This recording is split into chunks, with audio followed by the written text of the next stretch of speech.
Hi, my name is Leland Jepson. I help offices and companies get the most out of their group benefit plans. In this quick video, I wanted to let you know about some changes coming to group health plans in order to be compliant with the current healthcare law.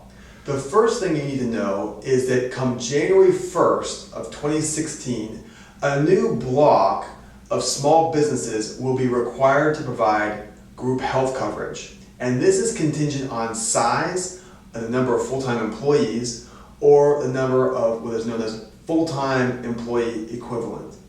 The second point you need to know is that on January 1st of 2016, the classification between large group and small group will also be changing, which could dramatically affect the way your group is rated, as small group is rated by age and large group is offered a composite rate.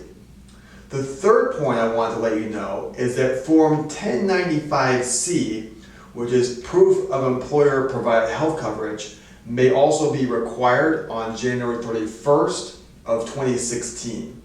So the 3 points I want to let you know is that on January 1st, a new block of businesses will be required to provide health coverage.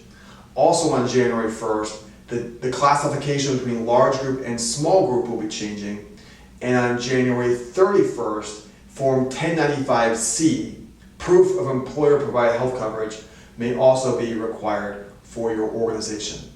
Finally, I also want to mention that healthcare reform still allows for POP plans or Section 125 plans, which allows an organization to lower their workers' comp and payroll tax and employees to pay their portion of health premiums on a pre-tax basis, creating a win-win for both employee and employer. I would encourage you to take a look at this option if you're not already enjoying that tax advantage, that tax savings.